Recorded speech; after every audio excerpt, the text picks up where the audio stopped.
मुंबई महापालिकेच्या राजकारणात पुन्हा एकदा मोठा ट्विस्ट समोर आलाय।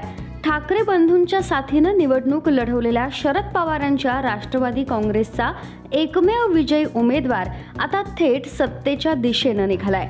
विशेष म्हणजे या नगरसेवकाच्या नावातही अजित आहे।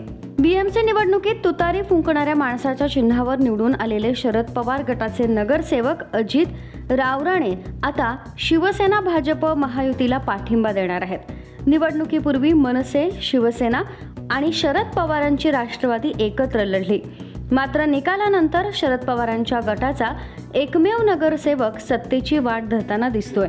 सूत्रांच्या माहितीनुसार उपमुख्यमंत्री एकनाथ शिंदे यांनी निधीची कमतरता भासणार नाही असं आश्वासन दिल्यानंतर रावराणे यांनी शिवसेनेला समर्थन दिलंय। निर्णय घेण्याआधी वरिष्ठांशी चर्चा केल्याचा दावा रावराणे यांनी केल्याचंही सांगितलं जात आहे। या निर्णयानंतर मुंबई महापालिकेतील सत्ता समीकरणं अजूनच गुंतागुंतीची झाली आहेत। भाजपनं स्वतंत्र गट स्थापन केलाय, तर शिवसेना आणि अजित पवारांच्या राष्ट्रवादीनं एकत्र गट स्थापन केलाय। आता प्रश्न असा आहे की मुंबईचा महापौर कोणाचा? स्थायी समिती, सुधार समिती, शिक्षण बेस्टसह महत्त्वाच्या समित्यांवर अध्यक्षपदासाठी भाजप आणि शिवसेनेत चढाओढ सुरू आहे।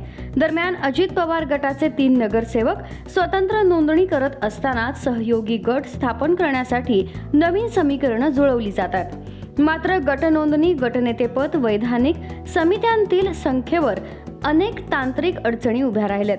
त्यामुळे कोकण भवनातील आयुक्तांशी सल्लामसलत सुरू असल्याची माहिती सूत्रांनी दिली आहे। पुढचा डाव कोणाचा आणि महापौर पदावर शेवटी शिक्कामोर्तब कोणाचं हे पाहणं आता महत्त्वाचं ठरणार आहे।